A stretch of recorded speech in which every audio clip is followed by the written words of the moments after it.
Welcome, everyone. My name is Nikki Gravning, and I am the Country Co-Director of Ashoka UK and Ireland. And thank you all for joining us this morning. I'm here to facilitate what I hope will be a really interesting conversation about the concept of turning Manchester into the first Changemaker city region in the UK. Now, with me today, I have a subset of our co-lead team. I have the pleasure of welcoming Jayden Corfield. Jayden is a young changemaker, an award-winning activist, and a student. Jayden has worked with our Ashoka fellow Ruth Igbegbuna, the founder of Reclaim, for the last 6 years, and this year got involved with her new project, Rekindle, a supplementary school for young people in the south of Manchester. Next, I have with us Lou Cordwell, co-chair of the Greater Manchester Local Enterprise Partnership and chair of Design Manchester. She is a passionate campaigner for gender equality and was awarded an Order to the British Empire in 2018 for services to the creative and digital economy. Then, a bit of a scene change. Virtually in the audience with all of you is Chris Slater. Chris Slater is one of our major co-leaders for Manchester. He co-founded Simply Business, one of the UK's largest online business insurance providers. It was voted the best place to work in the UK 2 years in a row. It was the first B Corp registered financial services company in the UK. Today, he is a trustee of the Young Enterprise. He supported the launch of ADA, the National School of Digital Skills in Manchester last month. And he's an Ashoka supporter. And he's also driven by a strong belief that we need to reinvent the education system to empower young people with the skills they need to thrive in today's world. But sadly, and maybe this is a reminder to all of us, is that Chris is unable to join us because he has contracted COVID-19. So Chris, I know you're out there, and I just want to take this opportunity to say a big, big thank you to you. You have joined our co-lead weekly calls for the last 6 weeks, 6 months, not 6 weeks.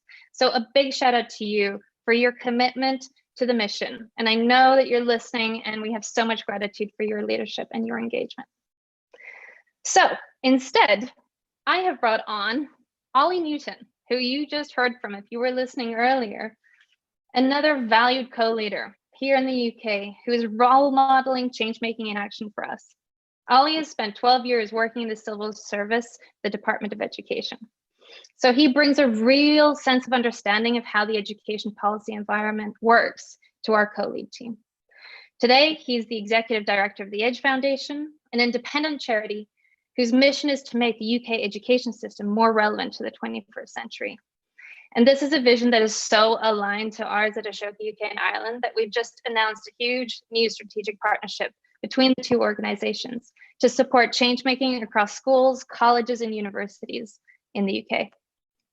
So, to ensure your participation, because you are our co-leaders as well, I want to introduce my colleague Shafat from our community team in the UK and Ireland, and to explain a little bit of his role. Thank you, Nikki. Hi, everyone.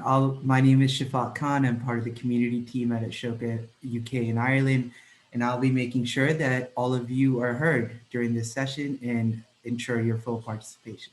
Thank you so much. Thank you so much, Shafat. So to frame our conversation, I really want to share a few reflections with you before we get started. Now, as you know, we are in a historic moment. If this year has taught us anything, it's the fact that we need to adapt. It's just how quickly things have changed beyond recognition. It's how our vital skills of adaptation and resilience really are. You know, you name it, there's climate change, technological advances, population growth, mass migration, and now a global pandemic shows how we live in a world of complexity and unpredictability. The other thing is that we're living through this rate of exponential change.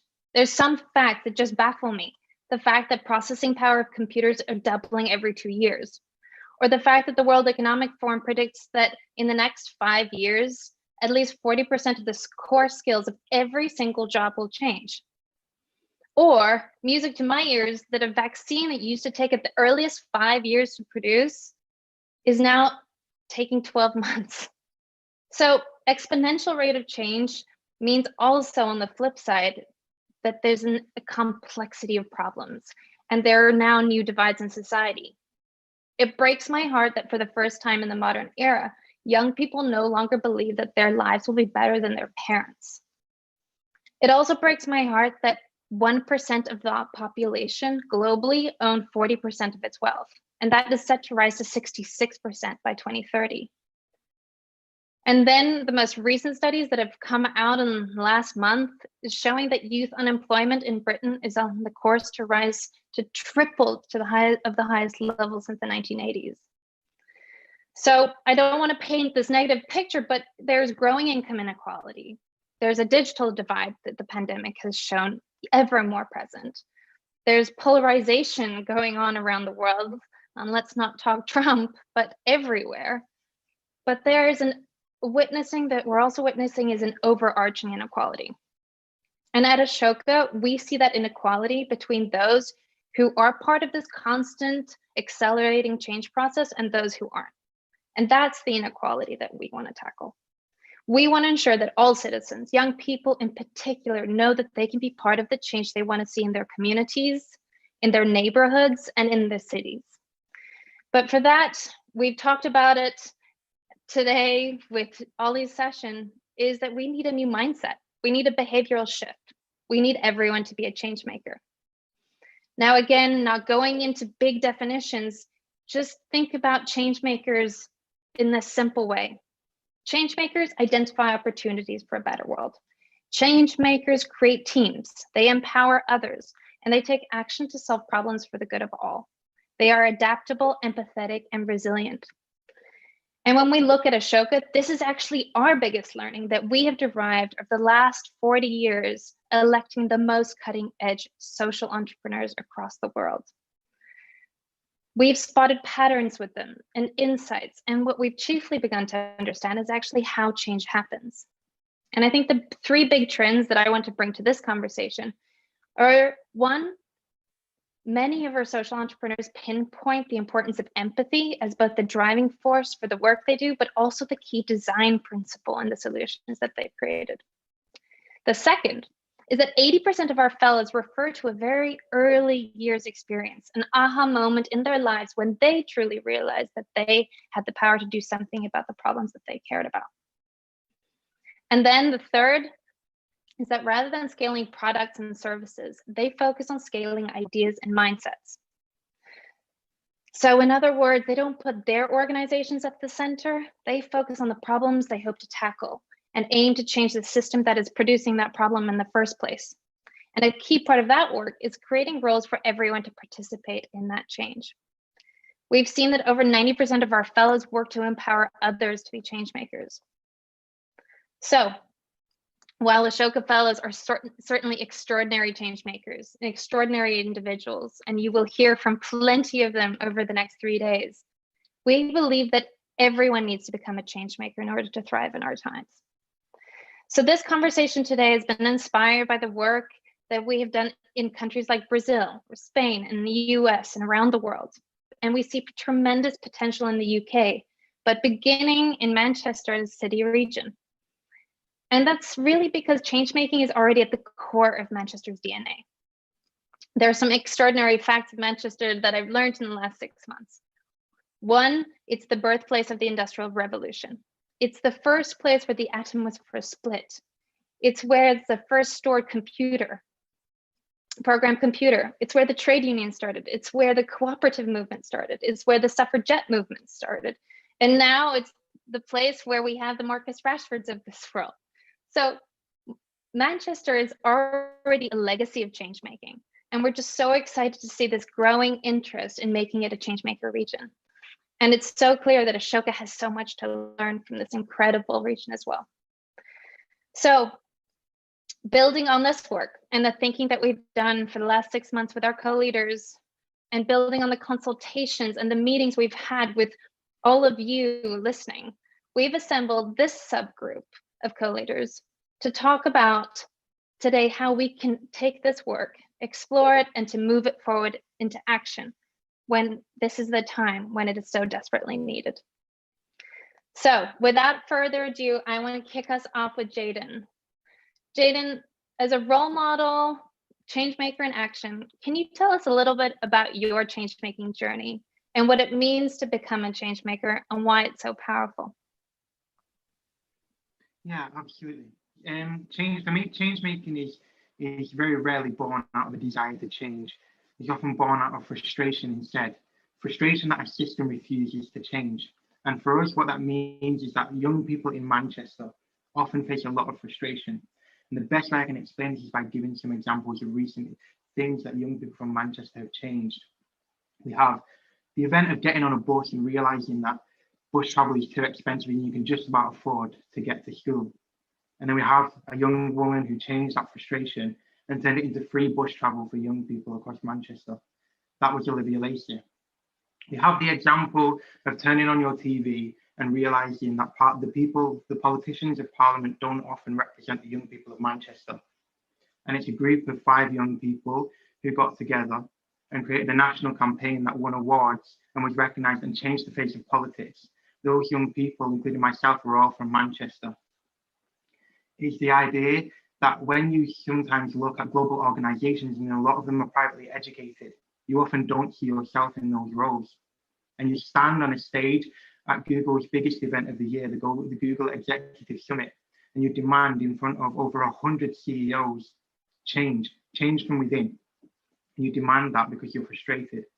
And the thing is that this change happens out of a core principle of frustration. And what we tend to do in Manchester is we turn that frustration into change, and we change the lives of others, because what we realize is that often frustration often leads to the changes that need to happen. And for example, I've just given you some example of some incredible young people in Manchester, but without organizations like Ashoka, like Rekindle, like Reclaim, without the Manchester Youth Council, those changes aren't possible, And whilst Manchester is built upon a history of incredible change, it's also the changes of today that are inspiring young people, the people like Marcus Rashford. But it's important that we realise that we don't have to be and create change on a level of Marcus Rashford. We can simply create smaller changes, become frustrated about the little things, and turn that frustration into a change. And that small change will change a whole system. And that is what this speech is really about, is to inspire the young people, to inspire the CEOs to hand down the power to the young people, to inspire the young people to follow and educate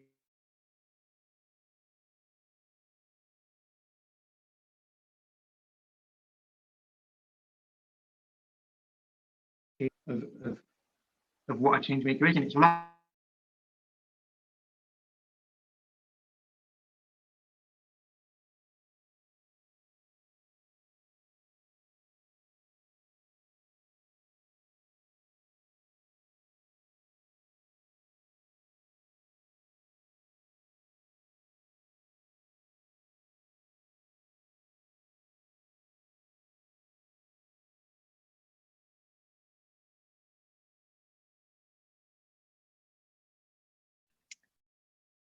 I think we just lost Jaden, so I might just step in and turn to you, Lou, whilst... Oh, Jaden is back. Let's see if we can give him a moment. You are back in, Jaden. Where did I get up to? Well, I think where we got to was the fact that it's about small changes. Not everyone needs to be the Marcus Rashfords of this world. Yeah, that exactly. And we don't have to create a change on that level. We simply have to inspire the other young people to create change. And the CEOs, the CEOs have to hand down the power to young people. They have to realize that it is only when we inspire the young people that the young people will begin to inspire. And that's what it's all about. And it's about handing down that control. It's about Ashoka having a board where young people can sit on that board and tell them what the change is needed. It's about Rekindle having a complete trustee board of young people. It's about Reclaim watching young people rise and create change. And that's what Manchester is built on, and the Manchester of today. And that's what it's all about. Thank you so much, Jaden. We're going to pick up on that in a couple of minutes. But I first want to hand over to Lou. Lou, when we spoke, I think this was back in August, we talked about And you mentioned this specifically. You said that change making is about a cultural mantra. Can you unpack what you meant for us and why you think it's so important for Manchester as a region? Yeah, of course I can. And I think just building really on what Jaden's talking about there, which is whether it's small change or large change, you know, and the spectrum that's being described, there's a really interesting kind of common theme there, isn't there, around collaboration and often collaboration between the people who don't normally collaborate, whether that's public and private to make free bus passes, whether it's individuals and corporations, or, you know, young people and systems, you know. So I think a lot of that is around that culture and making that normal and normalizing an environment where it's okay for one individual to stick their hand up and flag that something's not right and needs to change, or there's an opportunity for something to be better. So I think certainly as a city region, for all the reasons you described and with all the kind of outputs that you described in the beginning, from, you know, a bunch of business people getting together and deciding to build canals, to people inventing computers, to you know, making ourselves the music capital of the whole world for about 10 years. You know, there's a whole range of examples of where actually we're quite comfortable with the idea of constant change, and we quite like being in the epicenter of that as a place. And I don't quite know where it comes from, other than it's here and it never seems to go away. And you've seen it on the political stage in the last few weeks, where, you know, our mayor has kind of very actively stood up and kind of campaigned for what we think is right. So I think, you know, my day job is in the design trade. So I think, you know, your point about empathy as a design principle is absolutely the right one. And I think we're in a very particular kind of design moment where almost everything we understand has been thrown up in the air, and we're going to have to rebuild it. So we might as well redesign it better if we're going to rebuild it, than just go back to how do we build it back the way it was, because it actually turns out that the way it was didn't work for an awful lot of people. It didn't work for the planet. It didn't work for whole swathes of the population who've not been included and have not benefited and don't feel any sense of hope. And so in amongst all of the chaos, I guess we as a city region see an opportunity to grab that design moment and to rewire everything we can get our hands on in terms of the way our economy and our society work. And I think we're doing, you know, today's great timing, because tomorrow we're launching our economic vision that encapsulates all of that, and we're going to talk a lot about making what we call a greater Manchester and how that builds into a better UK. You know, it's not just about ourselves. We think we can have a massive impact on our kind of national economy and our national population. And for us, really, we want to be that exemplar that shows how you can have successful economic growth, but it can take people with you, and it can be green and can look after the planet. So we're trying to remodel what economic success looks like, and tomorrow we'll stick our flag firmly in the ground in our kind of economic vision to say, look, for us, this is what we're aiming for. And it is ambitious and it is a little bit Disney-like, but in a sense, you know, we're taking it without that mindset, and also without the burning platform. Sometimes to make change happen, you need a burning platform, and we've probably got multiple burning platforms at the moment, haven't we, between Brexit and pandemics and you know, a kind of planetary crisis. So I think it's upon us across all of the generations that are in Greater Manchester now to grab that moment and create out of that something that does show the world what's possible. And so I think, you know, I always describe Manchester as the perfect petri dish, in the sense that you've got pretty much everything you'd ever need to demonstrate. You've got young people, old people, rich people, poor people. It's big, but it's small. And so actually we're a great place to prototype. And so what we want to do really is take this moment, take our heritage, take the opportunity and prototype something. But to do that, we have to have lots of people who are up for that, up for driving change, up for being comfortable in a state of, you know, what we often describe as continuous free fall. You know, you've got to accept it never stays still, and feel comfortable with that and enjoy that. So I think that's where our kind of mantra, if you like, resonates really strongly with the whole kind of Ashoka vision and the mission that you guys are on. Thanks so much, Lou.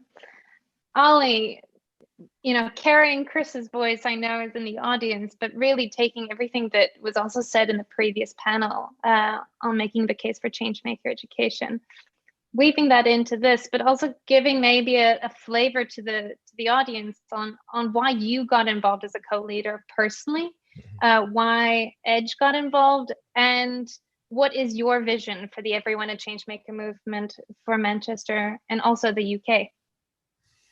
Great, thank you, Nikki. So yeah, first of all, best wishes out to Chris. I'll do my best to kind of fill your shoes out here. It's a nice kind of, I guess, example of the way that we've been running this project. Just to start off, that we've had this amazing team of co-leaders of whom kind of we've got a really good sample here. We're all from different organizations. We have, in most of the part, never met each other face to face because of this weird year. And yet we're part of this really tight team, and that enables me to kind of step in and hopefully cover some of the same messages as Chris, albeit in a slightly different tone and from a different experience. In terms of why we think that change making is important and the links to education, as Nikki said, already done a great job advertising our last session. Go back and watch that if you haven't after this one.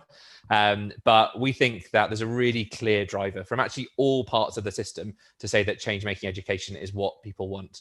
Edge did a survey, a piece of polling in the middle of this year during lockdown, which came back really resoundingly as parents and teachers saying that they want this broader approach for their young people right across the UK, but including in the Northwest and in Manchester. They see the need for young people, just as Jaden's talked about, to develop that wide range of skills. They want to see their students, their children in that position of being able to lead social change, whether that's on the micro level or at the Marcus Rashford level. Let's shoot for the stars. We talk to young people themselves. Obviously, we've heard from Jaden. We've got a video of another one of our amazing young changemakers, Aaliyah, interviewing a former minister of schools, really inspiring young people that show that they want to grab hold of this as well. But if that wasn't enough, we've also done a lot of research with businesses as well. And businesses are saying resoundingly, as I'm sure Chris would say if he was here now as an employer, that they're looking for these skills as well. That actually, it's not so much the pieces of paper, the kind of exam certificates. Yes, those are important, but what's really important is how a young person, how a possible member of staff comes across, the experiences that they've had, the energy they can bring, and those values like empathy, community connectedness, teamwork, problem solving that are really at the heart of our work at Edge and at the heart of the Changemaker education drive. So I think it is really noticeable that the only actor I've not mentioned there is government, at local level, at a regional level, there's massive buy-in to this. I couldn't say the same of the Department of Education where I used to work. This is still under the radar. This is still a secret society that's pushing back against some of the kind of drive for kind of old-fashioned chalk and talk, kind of rote learning that is still there in the education system. I've not yet met a teacher who wants to go there. They all understand the need for this, for the need to get those broader skills in place. So this is about kind of starting that revolution. And what a better place to start the revolution than in Manchester. I live in Sheffield for kind of full disclosure, just on the other side of the Peak District. And even I think it's great that this is happening in Manchester. So that's obviously got to say something. Lou has spoken about this passionately, and I completely agree. I spotted a really nice comment from a colleague, Catherine, in the chat on Swapcard as well, who's been working in Manchester for 10 years. She said she still works there. It's special. We do things differently here. I think that's such a nice way to put it. And I think, from a policy point of view, it's really essential that we have a great area that we can test this out in, make some of the mistakes, make it really work, and then have that proof of concept to drive forward. And I think there's no better place than the Changemaker City that already exists in Manchester. Thank you so much, Ollie. I know that we have loads of questions coming in from our audience. And one question here, which I think is super interesting, and I think we're going to throw that to Jaden or Lou, which is, how does culture affect change making? So what is it that is the heart of Manchester culture that brings people together to want to create change? I think Ollie just said it there. We do things differently here, and we take it upon ourselves to create huge change and change on a systemic level. For an example of Rekindle, we see a school that wants to embrace the culture of Manchester and the culture of South Manchester, and we see a complete trustee board of young people, all mainly from Manchester, who are inspired to bring that cultural aspect about, and to bring that cultural aspect of, yeah, this is change, and Manchester is a city built upon change. And that's such a thing to embrace. And Ollie said it in one sentence, you know, we do things differently here, and we put our whole heart out on the table, and we kind of say, look, this is how we create change, and this is the change that we want to see. Yeah, I think it's interesting to hear that phrase being used, isn't it? Because so the inventor of that phrase, Tony Wilson, who is, you know, the godfather of the epitome of that kind of Manchester attitude that we're describing. I'm sure he's giving a wry smile from wherever he is now, kind of sadly no longer with us. But I think that we've kind of adopted that phrase even in public sector speak now in the last 10 years, because it epitomizes the attitude. And I think for me, that always comes down to a kind of challenging the status quo, not for the sake of it, but just because if we see something that we think is wrong or we think could be better, we almost can't help ourselves but kind of challenge that. And we're quite happy to stick our necks out. You know, again, you've seen that in the last few weeks. We're quite happy to be the first people to step forward and say, well, it doesn't have to be this way, you know, and you can see that all the way through from votes for women, you know, to LGBT rights, to, you know, we've had a long standing heritage. And I still think that's there. And what that says to the people of the city is, you know, no matter who you are, no matter where you come from, no matter what your background, if you identify yourself as a citizen of Greater Manchester, then you absolutely have permission to take that stand and to challenge the status quo. So I don't think we'll ever lose that, but I also don't think that it's ever been more relevant than it is at this moment in time. Certainly in my lifetime, I don't think we'll ever see a moment where it's needed more. Thank you so much, Lou. I want to come to a question here, which is really a question about the conclusion that the last panel reached, Ollie, which is, would be the UK rather than silo, in which Manchester's leading role as others. So again, we're taking this grassroots approach. Why start at a city region level rather than the national? Yeah, great question, Nikki. Thank you very much for relaying that one. One of our great colleagues at Edge, Peter Hyman, who's the co-director of Big Education, a big multi-academy trust based in London that does some excellent and different things in education. He talks about, you know, if you're going to make change in education policy in the UK, he was a former special advisor to Tony Blair. I worked in DFE, so kind of a bit of knowledge behind this statement. You have to do it about 80% bottom up and 20% top down. And I think that's what we're talking about. It's not about choosing one or the other. It's about saying you have to have that real kind of hotspot area that is going to take the grassroots, really do something differently, prove that it works, get people excited and engaged. And then you can also be talking to the policymakers, also be talking to the people who are making decisions. But that's a really powerful part of the kind of making the case. Obviously, we'll be kind of building on the amazing work of Ashoka in different countries. As you know well, we've had conversations with some amazing colleagues that you've introduced us to, from Brazil to Italy to Canada last week. So like in lots of our work in Edge, we want to learn the lessons from those great international examples, but it absolutely has to be kind of contextualized, has to be kind of brought here as part of kind of policy learning, not policy borrowing. And I think Manchester is absolutely the place for us to learn those lessons, build the examples, evaluate what's happening, and develop that case that's really compelling for policymakers right across the UK. Yeah, I totally agree. I think it's interesting, Ollie, and this kind of tees up another question from our audience to you, Lou, which is, do you think it's possible to have a citywide mantra, a mission, without buy-in from the top? How do we best organize if that buy-in isn't forthcoming? I think it almost has to be, to Ollie's point there, and it's really interesting. The city region has now adopted its kind of strapline, almost, is we do things differently here. It didn't come from the top; it came from the music industry in the 80s, you know, and one person who captured that, and then it was only believable because of the actions of those people. So I think I think in a sense a mantra comes from action, and then somebody has to kind of find the words to encapsulate it, and then it kind of moves its way upwards. And I think actually one of the brilliant thing about the kind of public leaders in Greater Manchester is they completely understand that, you know, the mayor wants to work with young people and different communities and different sectors, and the whole of GMCA wants to work in that way because they recognize that they can only have limited influence, you know, in an authentic way, in a way that moves at pace.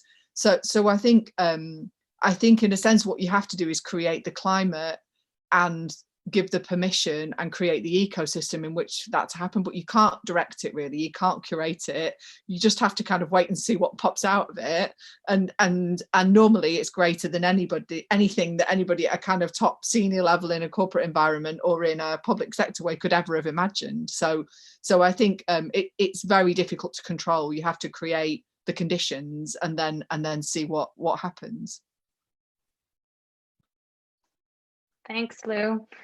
I really want us to ask the audience for you, take a moment and reflect.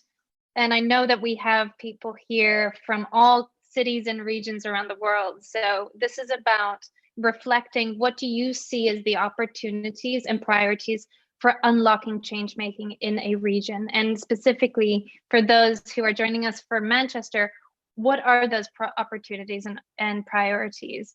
And then what do you see as your role in that? And whilst you reflect, and please add your comments and reflections in the chat, I think we want to pick up on what you were saying, Lou, about the role of the GMCA. Where do you see as collaborators where we can make the most impact together towards this vision? And if it's about creating this coalition of the willing, you know, what is the role that the GMCA could play in that? So I think, and I imagine that this plays to the session that you had before, specifically around education, but there's a very obvious natural place to start, which is around skills. And we know skills, particularly at the moment in time we're in, when actually we're in a really odd moment where we're seeing industries almost collapse right in front of us. And so people no longer can face a meaningful future in those industries. And then at the same time, we're seeing this exponential growth in some of the emerging digital and technology-based industries and even in retail. So there's this big void in the middle, which is the skills gap needed to transition people from one world into another, or from a life in education into work. So I think that inevitably is kind of a huge part of the Greater Manchester, of the combined authorities world, and a huge part of its energy. And I don't think we can kind of understate how much focus and energy is now going on to the importance of the skills agenda and getting that skills strategy right. So I think what we recognize in that is I suppose two things. That needs to be done really closely with employers, otherwise there's no job to go to. You know, we were just educating people for the sake of it, and there's no concept of what the world of work needs. But also increasingly, it's not necessarily about the pieces of paper as they were described before. It's about the mindset and the attitude and what used to be called soft skills, which is really demeaning to what those skills really are. But if you're an employer like me, are the essential skills, because it's your ability to adapt, your ability to work as a team, your ability to problem solve, all those things. So I think the most natural starting point really is a conversation about future skills and how you weave the work that you understand and the capabilities that you're bringing to the table into a kind of more modern skills agenda that inevitably at this moment in time that has to be driven by some of those public sector voices, because that's where the budget sits and that's where the delivery mechanisms sit. Thanks, Lou. Jayden, what do you think? What do you see as the priorities for unlocking change making in Manchester, and what's the role of young people?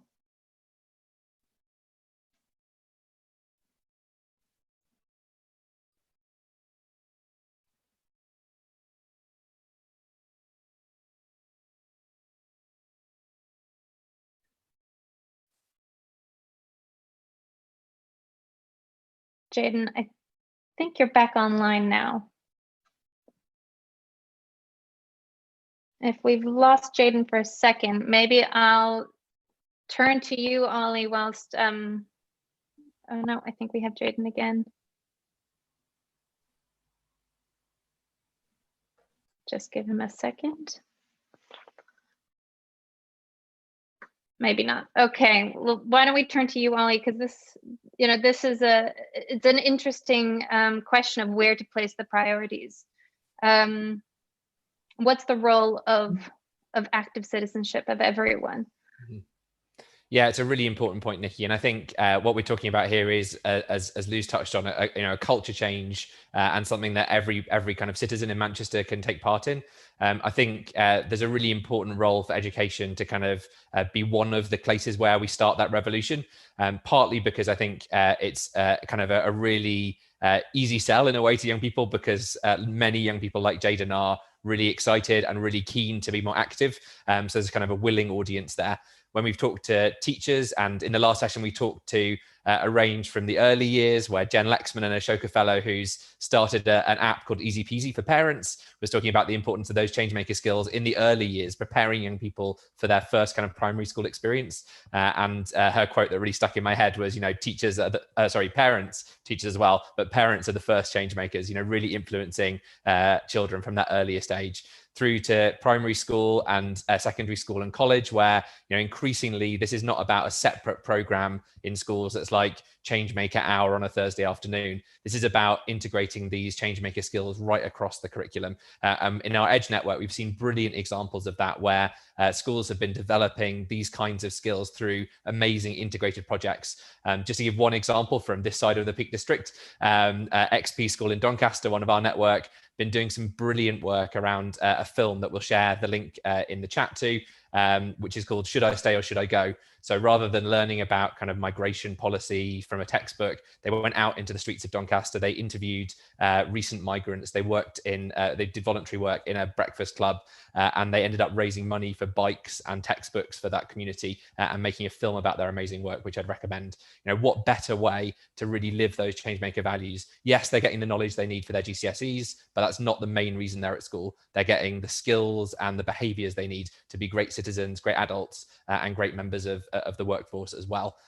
So I think, education has a real role. It's not the only role. This is absolutely about a broader culture change in Manchester, but what a great place to start in schools, colleges, university, as a way to kind of seed some of those skills. Thank you, Ollie. Jaden, I know we have you here again with us, and I just really wanted to ask the question around, what do you see as this priority for unlocking change making in Manchester? When I spoke to Ruth Igbegbuna, our Ashoka fellow, about you, she said, Jaden is an extraordinary individual, but Jaden, and as a change maker, it's not something that happens overnight. It has been 6 years of us working together for him to find his power and to release his change maker potential. So what do you see that young people need in Manchester? And what do you think the role is of young people to drive this movement alongside larger institutions like the Gmca and universities and colleges and education practitioners? Yeah, absolutely. Sorry for the connection problems, but it's exactly that. It is the idea that for this to get to this stage now, it has been 6 years, and I have failed multiple times, and I've launched, probably I could count maybe 100 campaigns that have been launched, or 100 speeches that have been made on one hand. How many of them have actually been successful?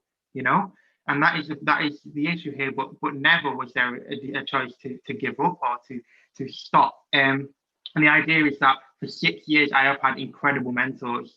I've had Ruth Igbegbuna or Katie Cosgrave, who for 6 years, I've never given up on a dream. I've given up on dreams of change, and they have texted me and been like, no, you need to create that change, because the young people of Manchester need to see change being made. But it is in the institutions, in the organizations, for young people to be inspired by these changes. It is in the Rekindle, the young people seeing a critical thinking, an education that embraces an education that embraces cultural awareness. And it's in the idea that around the table are young people who realize that the education system is failing, but are building a school to change that, And it's in the fact that these young people from Manchester, they need people to reach out to them. They need organizations that they can access, and for too long they've had change, they've had these ideas of change that need creating, but not enough opportunity to create that change, you know. And it's in a collaboration between young people in these organizations when we see real change happen. And it is in the idea that the CEOs of these organizations pass down some of the power and the control to the young people and say, look, take it, you know, hold the reins and take this far. And that is where we see young people really shine once they have the power to create the change. And that is what it is really within, you know. And it's hard, you know, making change is hard. And at times you will fall, and at times, you know, it seems like really, really difficult to get back up. But some mountains seem insurmountable. And I say that all the time. And it is very true. But when you have an institution or an organization and you have mentors that are with you from start till finish, and you have people that believe that the change that you're creating is the right type of change, that's what you need to do, you know. And at times it needs to be radical, you know. At times you need to be disruptive, you know. And it's about channeling that disruption and channeling the frustration and how radical the change needs to be, and inspiring that collaboration between organizations and young people. Thank you, Jaden. Lou, putting on the hat as a business owner, what do you think the role of business is, and what do you think the opportunity is there for them to get involved? So I think it's back to this moment in time, isn't it? I think the role of business is changing, has to change. And I think there's definitely a willingness in the Manchester community for businesses actually that are doing well and businesses that are struggling, stepping forward and saying that they want to be part of the change. I think it's been such an incredibly testing time for anybody who's leading anything, you know, whether it's a school, a business, a family, you know, whatever it might be, that I think there's some unity out of that. But I think that there's a changing remit for business in this, which is, you know, it's no longer that business is really about creating profit for its shareholders and that's its sole purpose. I think actually, you know, we're going back 40 years to when the role of business was a much wider role in society. And I think what the current crisis has taught us is there is no separation between the economy and society. You know, the two are completely interconnected, and the health of our society is interconnected with the health of our economy. And we need to recognise in that therefore business has a much wider role to play. Every person that they employ in the next coming months is another person that's got a reason to get out of bed, that's feeding their family, that's driving forward, not backwards, you know. So I think we've got massive impact. And actually the way that business looks after its employees, gives a voice for its employees, treats its employees, pays its employees, pulls them through the machine to give them a place on the board, you know, all of that stuff, the whole wiring of our kind of economic fabric, which is, you know, hugely dictated by business, has a massive impact, it turns out, what a surprise, on the society that we live in, you know. So I think we're recognizing the interconnectedness, and in this kind of designing things better, there's no longer, I think, a view that we're going to wait for government, local and national, to decide those things and do it unto us. Actually, we've got the capability as business, and you've seen it in all sorts of examples, you know, the Hut Group stepping in and literally giving millions of pounds, creating, we launched an initiative a couple of weeks ago where with business and with the Hut Group, we've used their massive kind of infrastructure and kind of digital capabilities to help get any small business that isn't online in Manchester online, so that it can continue to trade as we go back into lockdown. And so I think and obviously it flows all the way through into the skills agenda again, doesn't it, and being part of the upskilling of our population.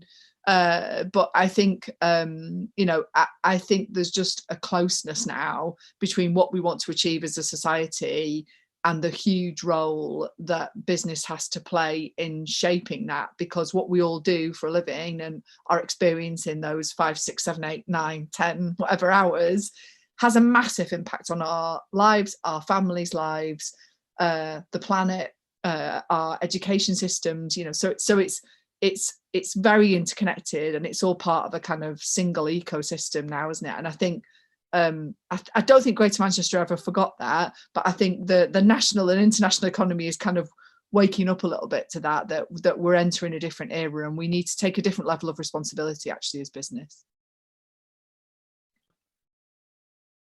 Thank you so much, Lou. I mean, speaking, and I'm getting some reflections here from our audience. We have from Ed, who says, I couldn't agree more. As an employer, creativity and ideation are the key skill sets required, whereas the more systemic skill sets of the past are likely to be replaced by AI in the near term. You know, I think that speaks a lot to Ollie and the work of Edge around digital skills as well. You know, it's the fact that we go back to this fact from the World Economic Forum. You know, 40% of our skills in the next 5 years, every single job, you know, is going to change. So, you know, going at it from the skills agenda is quite a smart entry. But again, coupling that with the needing to go top down and bottom up. You know, how do we do that? How do we do that in a tangible way? Did you want me to come in there, Nikki? Yes. Perfect. Yeah. So yeah, I completely agree. I think that's a great quote from an employer in the audience, and lovely to hear that. I mean, that really backs up and brings color to that point, which comes out again and again in the research. I really liked a point that came up in the last session as well, so I wanted to share that as well. There was a really good challenge from the audience about you know, we were always talking about employability and making sure that people have got these skills for work. What about kind of good human beings? And Sean, who's our colleague who's going to be leading some of this work on education change in Greater Manchester, made the great point that actually the same skills that we're kind of talking about as things we need in the workplace are absolutely the things that we need to be great parents, to be great friends, to be great mentors. You know, who doesn't want a friend with communication skills, who's going to be in your corner, who can set a good argument, who can kind of make peace when things are challenging, who's got kind of empathy. So these are not two separate things. We don't want to create kind of worker drones of the future. Yes, we want to give people the skills that employers are looking for, absolutely, because working and being productive have, you know, are such important parts of our life. But actually, this is the same set of skills that we're talking about in terms of, you know, developing as good human beings and good citizens as well. In terms of that point about kind of how the grassroots and the kind of the wider change link, I think it's really important that we continue to kind of ride both horses, as it were. We absolutely need to put our efforts into developing this narrative, this piece of work in Manchester. But part of Nikki and my role together is going to be helping to kind of continue to develop that change and develop that narrative in the wider space as well. So we're in touch with schools and colleges over the kind of the wider UK, not just in England, but in Scotland, Wales, Northern Ireland as well. There's a huge amount of appetite for this, and there's a huge amount of appetite from politicians and people who are involved in public policy making as well. So I think absolutely we need to kind of continue to do both of those things at once, build that real drive and gather all of the kind of enthusiasm from not just the speakers, but the participants in this session as well, to really make this work in Greater Manchester. And at the same time, develop that kind of and nurture that drive in the wider country and amongst the people who'll be making the decisions based on the evidence we get from Manchester too. Thanks, Ollie. I have a comment here from Chris Slater for you, Lou, where he says, you couldn't have said it better, Lou. The role of business in building Manchester back better has to be different. Business leaders need to rewire what business is here for. And it has to be for all, not just shareholders and financial return, but for employers, for their families, and for wider society. So I think that, Chris, kind of bringing that full circle and having your voice here is so appreciated.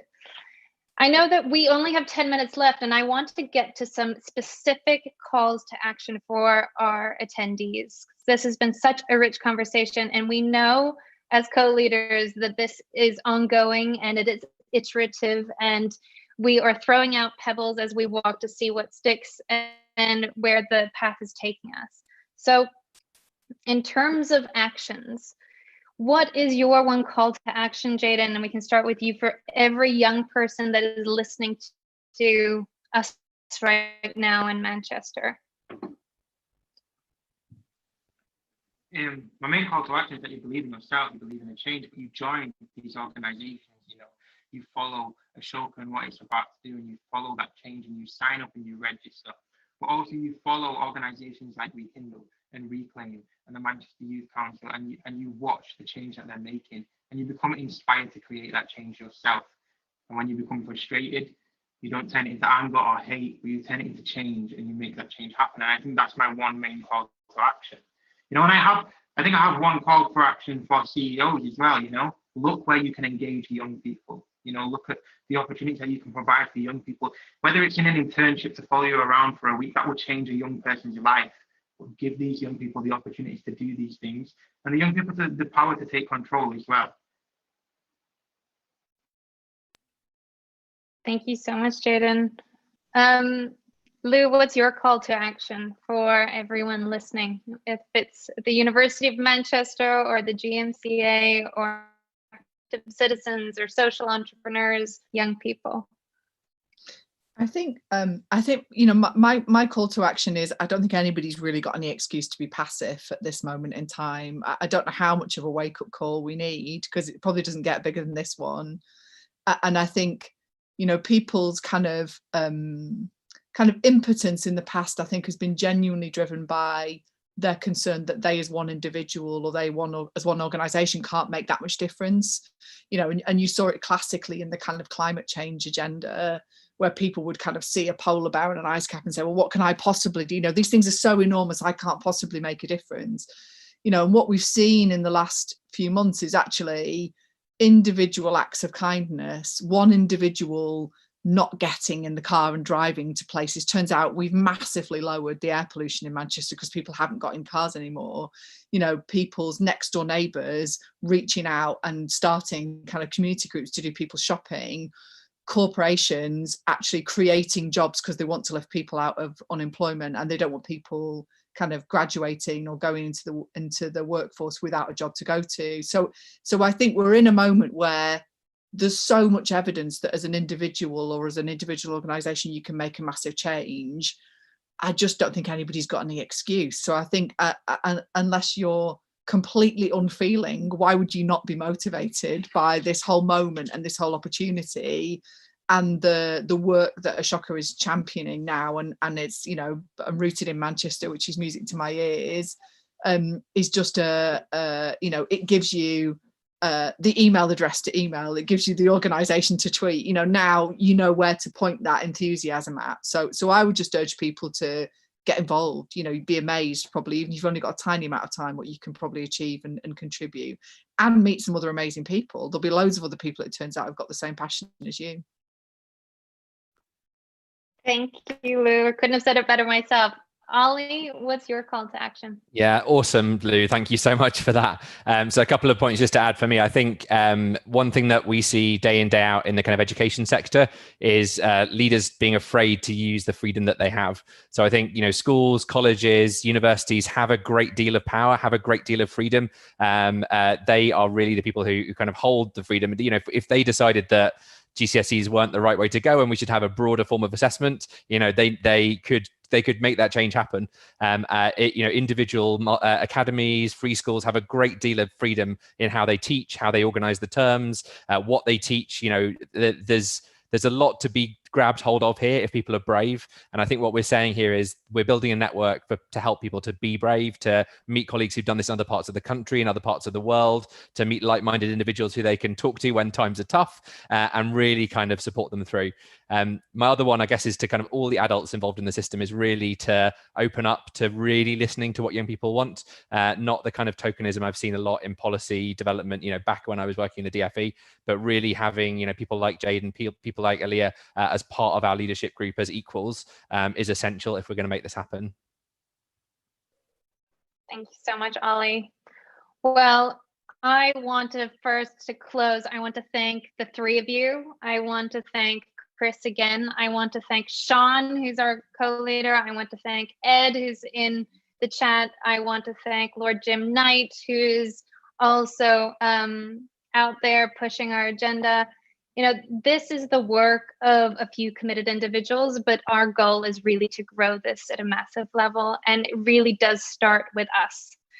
So I am going to ask Shafat to share in the chat, and he might have done it already, a link to you to self-nominate or to nominate another willing change maker from another organization, an institution, a business, a CEO, as Jaden has called out, a civic organization who would like to be part of our co-lead team and dedicate time to this next year. As a small invitation, and to Lou's point, it doesn't take a lot of time. We will start in January in 2021. We will have a 3-part series, and it's going to be 90 minutes. And we are series on leadership, and we want to give this as a donation to Manchester as a city region to start this co-lead community. So if you are a young change maker and you want to co-lead this movement, get in touch. If you are an investor or a philanthropist and you want to see the creation of the first Changemaker Impact Fund and co-create that with us, contact us. If you want to create a Changemaker Innovation Challenge for young people in Manchester and you want to help build the capacities of young people and give them a stage to have those powers, then contact us. Or as Lou says, if you want to learn about what it means to be a company of the 21st century, then come and learn about all of the different ways that we're working with companies on the next 3 days. We've got plenty of sessions on Changemaker companies. And then my other and last and most important one is, if you know of an incredible social entrepreneur that we need to support as Ashoka from the Manchester region, then please contact us and nominate. So that is my call to action. And again, I think I closed our Ashoka Award ceremony earlier this year with this quote, but it just always sticks in my mind. And it's Margaret Mead, for anyone who knows. And Margaret Mead said, "The power of a few, never doubt the power of a few to change the world. It is indeed the only thing that ever has." So on that, I really want to say thank you again for joining us. And to end, I would love to play our video from the Ashoka European Director, Marie, and to thank everyone for being part of this. And enjoy the next 3 days. Please enjoy every single learning opportunity. And thanks for joining us. Bye.